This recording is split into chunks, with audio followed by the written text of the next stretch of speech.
Nono ano do meu agrado, amores da minha vida. É sempre um prazer muito grande gravar vídeos para vocês. Vocês sabem que eu adoro vocês, né? E na aula de hoje nós vamos dar continuidade à Segunda Guerra Mundial.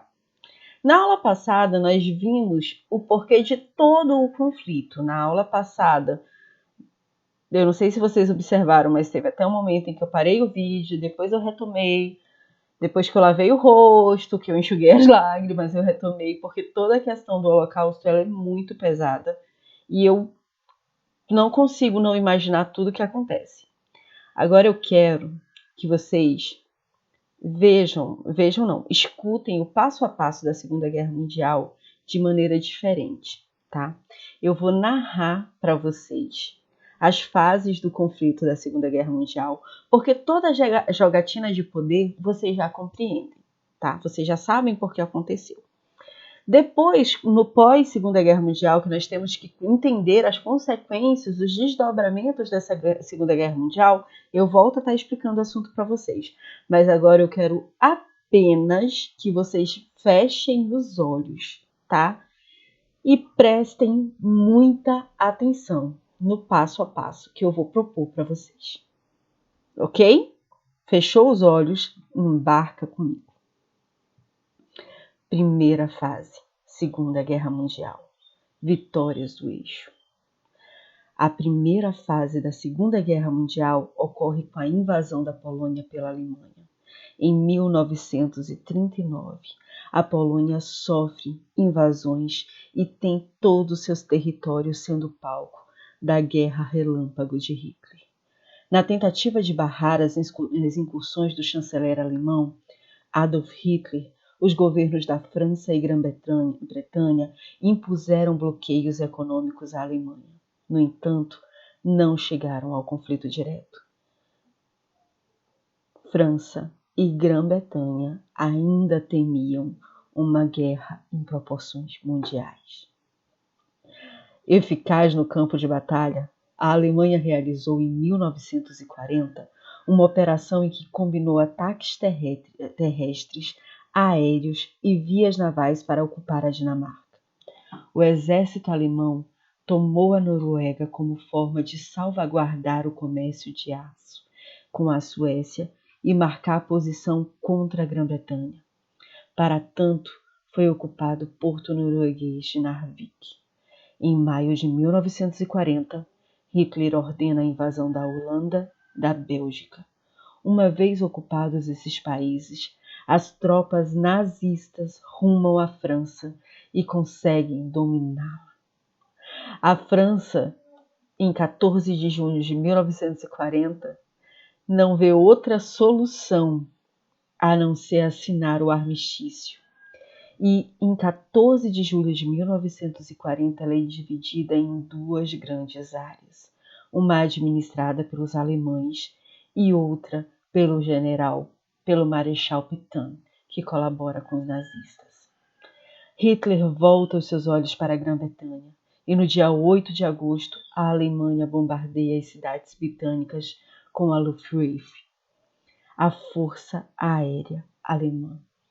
Embora tivessem um menor número, a Força Aérea Britânica, RAF, consegue neutralizar o ataque e o governo da Grã-Bretanha ordena incursões em solo alemão. Agora a Grã-Bretanha não pode mais ficar acuada. Agora chegaram dentro do solo dela. Esta foi a única derrota de Hitler na primeira fase da guerra e permitiu aos aliados recompor a sua força e se organizar para as batalhas da Segunda Guerra Mundial. No ano seguinte, em 1941, Hitler chega à Líbia, no norte da África, com o objetivo de conquistar o Canal de Suez. Em maio deste mesmo ano, Iugoslávia e Grécia foram ocupadas pelas tropas do eixo. Segunda fase. Equilíbrio de forças. O equilíbrio das forças caracteriza a segunda fase da Segunda Guerra Mundial. A conquista da União Soviética tinha como finalidade a ocupação das regiões de Leningrado, hoje São Petersburgo, Moscou, Ucrânia e Cáucaso. A entrada do exército alemão ocorre pela Ucrânia e posteriormente seguiu para Leningrado. Quando as forças de Hitler chegam a Moscou, em dezembro de 1941, foram contidas pelo Exército Vermelho. Paralelo ao conflito na Europa, as forças do Japão e dos Estados Unidos tinham as relações estremecidas. Antes da guerra, na década de 30, o Japão havia invadido a China e, em 1941, a Indochina Francesa. Como consequência, em novembro daquele ano, os Estados Unidos decretaram um embargo comercial ao Japão, exigindo a desocupação da China e Indochina. Em meio às negociações diplomáticas entre Estados Unidos e Japão bombardeia a base naval de Pearl Harbor, no Havaí, e prosseguiu a ofensiva contra os americanos na Ásia Meridional e no Pacífico. Diante do ataque, os Estados Unidos declaram a guerra contra o Japão. E agora, meus amores? Agora, Estados Unidos não pode mais somente se beneficiar com a Segunda Guerra Mundial. Os japoneses invadiram a Malásia Britânica, o porto de Singapura, a Birmânia, a Indonésia e as Filipinas. No meio da tensão, o Japão ocupou o porto de Hong Kong e as ilhas do Oceano Pacífico, que pertenciam à Grã-Bretanha e aos Estados Unidos. Além disso, a Alemanha e a Itália declararam guerra aos Estados Unidos.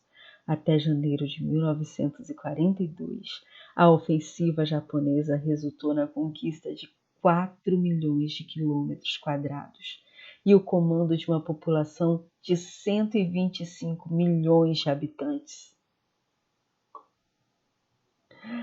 Mas o cenário da Segunda Guerra Mundial começa a mudar ao final de 1942, quando os aliados passam a ter êxito contra os ataques do eixo. A Batalha de Stalingrado marca essa fase, alternando o curso do conflito por completo. O Japão sofre importantes derrotas no Pacífico, sendo impedido de conquistar a Austrália e o Havaí. As forças britânicas e americanas também têm êxito na Líbia e Tunísia. A partir do norte da África, os aliados desembarcam na Cilícia e invadem a Itália em 1943. A partir da capitulação da Itália, a Segunda Guerra Mundial entra na terceira fase do conflito, que vai terminar com a rendição do Japão em setembro de 1945. Na Itália, o governo de Mussolini é destituído pelo rei Vítor Emanuel III em julho de 43. No norte do país é proclamada a República de Salò, um estado reconhecido somente pelos países do eixo. Em setembro do mesmo ano, a Itália firma o armistício com os aliados. Após esse ponto, a Itália muda de lado e declara guerra à Alemanha em outubro de 43.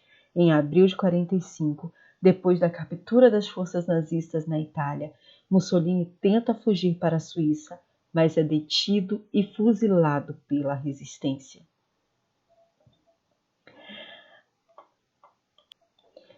Analisando em perspectiva, o Japão sofre a pior ofensiva bélica da Segunda Guerra Mundial. Em 6 de agosto de 1945, os Estados Unidos jogam uma bomba atômica sobre Hiroshima e em 9 de agosto fazem o mesmo com Nagasaki. A rendição do Japão é assinada em 2 de setembro de 1945, pondo fim ao conflito no Pacífico. Agora respira e volta comigo, meu amor. Olha só. A Segunda Guerra Mundial, ela é marcada, como eu falei para vocês, por 3 fases extremamente importantes. Na primeira, nós temos uma largada definitiva, sim, uma largada muito importante da Alemanha, das nações que fazem aliança com ela. E olha só, gente, quando nós falamos disso, nós dizemos que a Alemanha ela era extremamente estrategista. Ela utilizava a guerra relâmpago, ela vinha em proporções bem catastróficas. Ela ia por terra, ela ia por ar, ela ia em todas as frentes ao mesmo tempo para arrasar com tudo, para não permitir que a nação que estivesse sofrendo o ataque ela conseguisse se opor ao domínio. Só que, gente, lembra? Isso eu já expliquei no vídeo passado, tá? Lembra que a Alemanha, quando faz acordo com a União Soviética, ela não faz sem segunda intenções. Ela faz esse acordo porque ela tem noção de que não era o momento de bater de frente com os soviéticos, de maneira nenhuma. Então agora, quando ela se sente fortalecida, que ela começa a invadir o território soviético, Stalin vai virar e vai dizer assim, ei, peraí, não, agora nós precisamos entrar nessa batalha. Ele não honrou com o acordo dele, ele não honrou com o que nós tínhamos acordado. Agora nós precisamos conter essa invasão alemã, essa invasão. E aí, galera, olha só. Depois, por um grande momento, a França, a Inglaterra, elas não querem entrar num conflito, porque elas não estão ainda estruturadas e saíram bem assustadas da Primeira Guerra Mundial.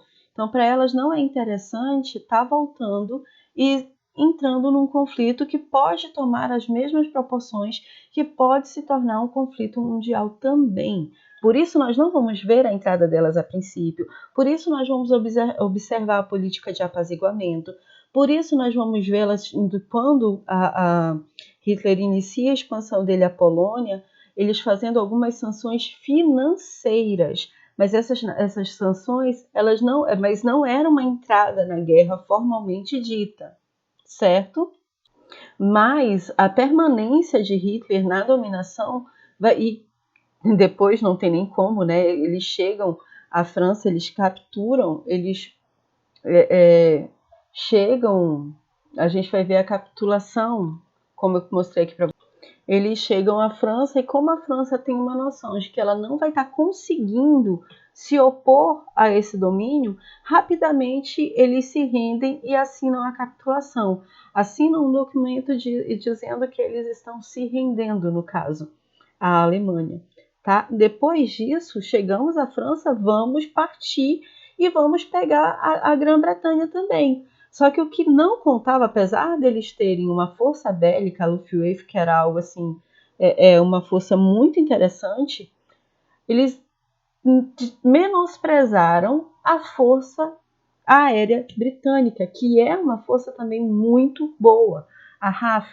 E aí, gente, quando eles tentam chegar e dominar a Grã-Bretanha, eles sofrem a sua primeira grande derrota e é o tempo que é necessário para agora eles se organizarem, né, para os aliados começarem para as nações começarem a se aliar contra essas potências do eixo, contra essas potências que surgiram agora para a Segunda Guerra Mundial, certo? Uma das outras coisas que marca muito a Segunda Guerra Mundial é quando os Estados Unidos ele é literalmente obrigado a entrar dentro da guerra. E ele é obrigado a entrar dentro da guerra porque o Japão literalmente vai lá e morde ele, né? Quando ele ataca a base de Pearl Harbor. Então ele basicamente diz, ei, se tu não fizer nada, eu vou continuar meu processo de expansão e vou tomar teus territórios, tá? Eu vou me tornar uma grande potência. Aí os Estados Unidos entram na guerra também fazendo frente contra essas nações totalitaristas, contra as nações do eixo. E agora, gente, a gente vai ver o desenvolvimento da guerra numa proporção mais extrema. Porque quando nós vamos... Não que tudo que aconteceu anteriormente não tenha sido extremo, mas o que acontece é que, tipo, agora Hitler já mexeu com a Grã-Bretanha, já teve toda aquela fase do conflito, já desrespeitou o pacto nazi-soviético que ele tinha feito e mexeu com Stalin, né, onde ele sofreu uma grande derrota também. E agora ele mexe também com os Estados Unidos. A gente vê o eixo mexendo também com os Estados Unidos. Então nós temos agora, digamos que, 3 grandes gigantes que vão se levantar para conseguir fazer a defesa, digamos que, do mundo contra essa força, contra a força do eixo. Gente, contra essa força totalitarista. O regime. Agora eu quero fazer uma aspas aqui interessante. Olha só. O regime comunista, ele é um regime totalitarista também. Nós vamos ver o líder tendo basicamente uma espécie de culto a ele, sendo tido como alguém supremo, uma pessoa que não erra, uma pessoa quase que infalível, assim como nós vamos ver os outros líderes totalitários do período. Hitler, Mussolini, Vargas aqui no Brasil, Hirohito no Japão. Mas assim,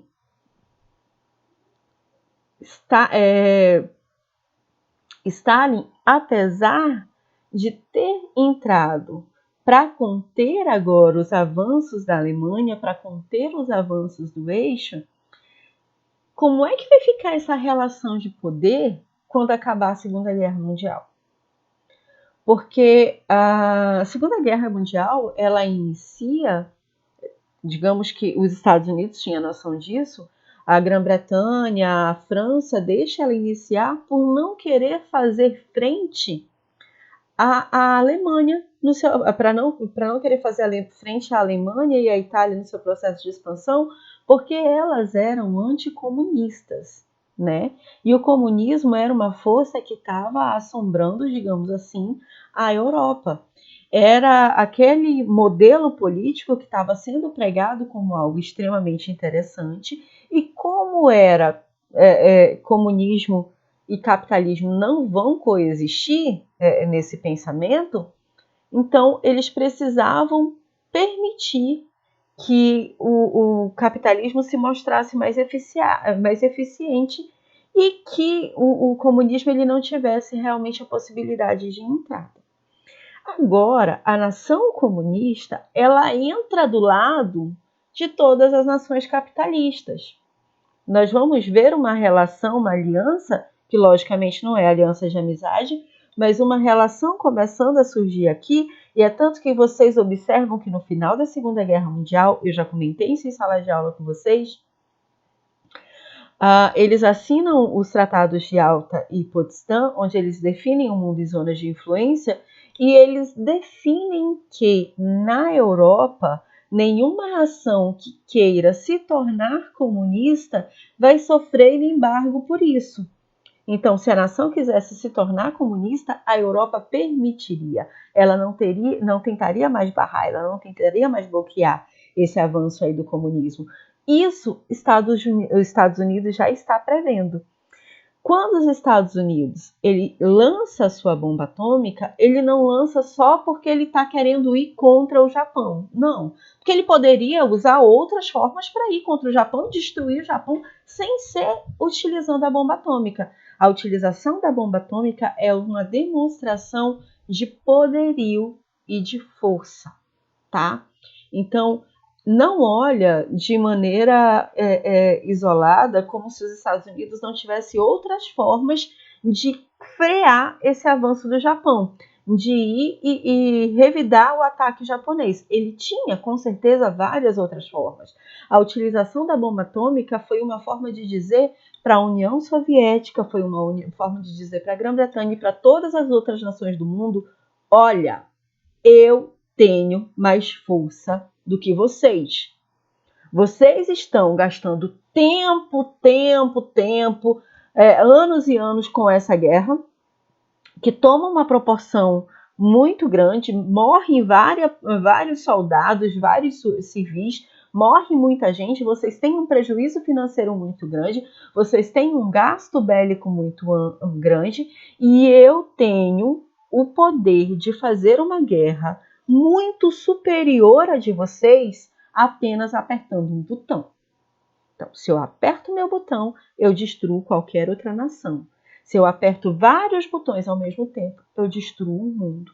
Então, observem, eu tenho mais força aqui. Então, sempre que vocês forem olhar a questão da bomba atômica, da bomba atômica ter sido lançada em Hiroshima e depois em Nagasaki, não observem como sendo um evento comum, tá? Não foi um evento comum. Mas o mais bacana nisso é que, os Estados Unidos lançam a bomba em Hiroshima e Hirohito continua a sua expansão. Ele não para.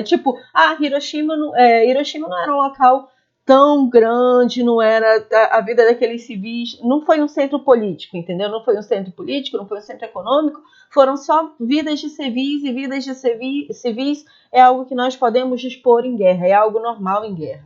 Aí os Estados Unidos ele continua sua expansão, os Estados Unidos vai e lança a bomba atômica em Nagasaki, e Hirohito não para, meu amor, ele quer continuar. E aí os Estados Unidos vai a público, faz uma transmissão televisiva mundial, fazendo o seguinte aviso: olha, se o Japão não parar, nós vamos lançar a terceira bomba atômica em Hong Kong. Simples assim, tá? Então, se vocês não quiserem parar, se a vida desses civis não é relevante, não é suficiente para vocês, nós vamos atacar os centros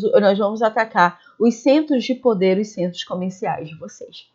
E aí é que nós vamos ver agora a Hirohito cedendo e assinando, no caso, a sua rendição na Segunda Guerra Mundial.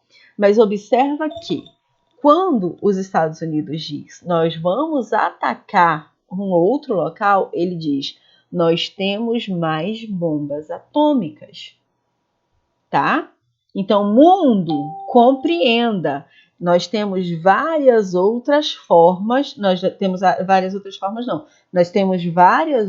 bombas nessa mesma proporção e nós podemos utilizá-la. Então, mundo tenha medo de mim, certo? Gente, compreendeu isso aqui? Beleza. Não compreendeu? Anota que na nossa aula via Zoom eu vou estar tirando todas as dúvidas de vocês. Todas as dúvidas de vocês. Agora vamos lá para os desdobramentos da nossa Segunda Guerra Mundial. As consequências dessa guerra, tá? A Alemanha não foi declarada culpada de guerra. Gente, Primeira Guerra Mundial, a Alemanha é declarada de guerra, como causadora, como culpada de guerra. E aí o que acontece? Isso termina dando insumos para ela voltar e fazer a Segunda Guerra Mundial. Segunda Guerra Mundial, ela realmente tinha iniciado o processo de expansão, buscando o espaço vital alemão. Mas agora ela não é culpada, não é declarada como culpada de guerra, certo? Como ocorre no conflito anterior. Porém, passou por um profundo processo de depuração ideológica para que a população começasse a conseguir compreender que o arianismo era errado. Gente, compreende que foi uma ideologia empregada em toda a população. É meio que lavagem cerebral, entendeu? Todo mundo compreendia que tudo aquilo era realmente correto, que os judeus realmente eram uma raça inferior, assim como todas as outras raças do mundo. Já pensou, galera? Se isso continua, a gente tá lascadinho, né? Porque, enfim, somente quem deveria dominar eram os arianos, tá? Eram os germanos, descendentes lá dos saxões. Segundo, os países europeus se encontravam destruídos com sua população reduzida. Somente com a ajuda americana, através do Plano Marshall, é possível a reconstrução europeia. E, gente, quando os Estados Unidos lançam o Plano Marshall de recuperação europeia, ele não faz porque ele é bonzinho e está querendo que essas nações, que a Europa se reconstrua, não. O que ela está querendo é que a Europa não se alie totalmente, as nações da Europa não se aliem, não façam aliança com o comunismo, tá? Não se unam a Stalin, porque no final da Segunda Guerra Mundial nós vamos ver conferências em alta, conferências em Potsdam, em que todas essas nações, em que essas nações que se uniram agora para calar o eixo, elas se reúnem, França, a Grã-Bretanha, Rússia, elas estão se unindo para criar, para assinar tratados de como vai ficar o mundo agora após a Segunda Guerra Mundial, como será reconstruída essa Europa. E aí a gente vê a divisão de zonas de influência, a gente vê agora o acordo assinado de que não tentarão mais conter o avanço soviético. Então, assim, os Estados Unidos, quando ele lança o plano Marshall, um plano de reabilitação econômica e estrutural da Europa, ele faz o seguinte, ele diz, olha, eu tenho dinheiro, eu tenho dinheirinho, eu vou ajudar vocês a reconstruírem as suas nações e vocês vão criar relações econômicas comigo. Vocês continuarão como capitalistas e terão relações comerciais onde eu serei favorecido, tá? Terceiro tópico. Também foi concretizada a criação de um fórum internacional, a Organização das Nações Unidas, a ONU, que seria um instrumento diplomático entre as nações para evitar a guerra, tá? Um poder acima de todos os poderes da nação para estar evitando, para estar balizando essas questões de guerra. No entanto, o grande vencedor da contenda foram os Estados Unidos, que não tiveram seu território invadido, exceto o Havaí, né? Lá em Pearl Harbor. Desta maneira, o país não acumulava grandes perdas materiais comparado aos países europeus. Ele ficou aqui na América só comendo pipoca e vendo a Europa cair na Segunda Guerra Mundial, né, gente? Então, enfim, sem críticas a esse momento, de maneira nenhuma. A Europa também foi dividida em dois blocos econômicos, de acordo com o país que libertou a ocupação das nações. Países do leste europeu, como Polônia, Hungria e Romênia, passaram a sofrer a influência da União Soviética e construíram governos de caráter socialista. Já países como França, Bélgica e Holanda se viram ocupadas pelos Estados Unidos e inauguraram a época do bem-estar social, tá? Esse aqui é o assunto de vocês de geografia. O confronto entre as duas ideologias marcou o mundo inteiro e foi conhecido como Guerra Fria. Tá. Finaliza a Segunda Guerra Mundial e há quem coloque que a Guerra Fria ela inicia só quando a União Soviética inicia a construção do Muro de Berlim. Lembrando que a Alemanha ela vai ficar dividida em zonas de influência. E aí, mas nós temos que observar que a Segunda Guerra Mundial ela finaliza já dizendo, digamos assim, como é que a banda vai tocar, como é que o mundo vai existir, né, dali em diante. Então, a Segunda Guerra ela finaliza já sem estar tendo uma finalização, digamos que muito porque uma finalização formal seria uma nação se sobrepondo a todas as outras e as outras subjugadas tendo que calar a boca. Então agora, como nós vemos várias nações se unindo e fazendo aliança para finalizar a Segunda Guerra Mundial, para conseguir vencer a Segunda Guerra Mundial, essas nações agora elas têm que se alinhar política e ideologicamente. E aqui nós temos duas ideologias muito distintas, capitalismo e comunismo, tá? E agora, quando finaliza, nós vamos ver se configurar essa nova realidade do mundo dividida em zonas de influência que vai estar originando aquilo que a gente vai chamar, meus amores, de Guerra Fria, tá? Amor, qualquer dúvida, anota. Nós tiramos as nossas dúvidas todas na nossa aula via Zoom. Eu espero profundamente que você tenha compreendido.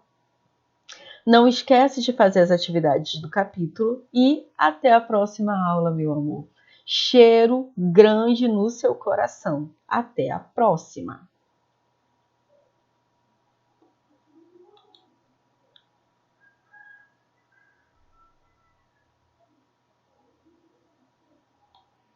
Gente, eu deixo para vocês os documentários a seguir para vocês estarem assistindo sobre a Segunda Guerra Mundial, tá? Eles estão em sequência e eu acho, sinceramente, extremamente interessante. Eu vejo como extremamente interessante e necessários. Também temos outros filmes sobre Segunda Guerra Mundial que eu acho bem interessante vocês estarem assistindo, certo? Até a nossa próxima aula. Assistam, por favor. Cheiro grande no coração e agora é de verdade. Tchau!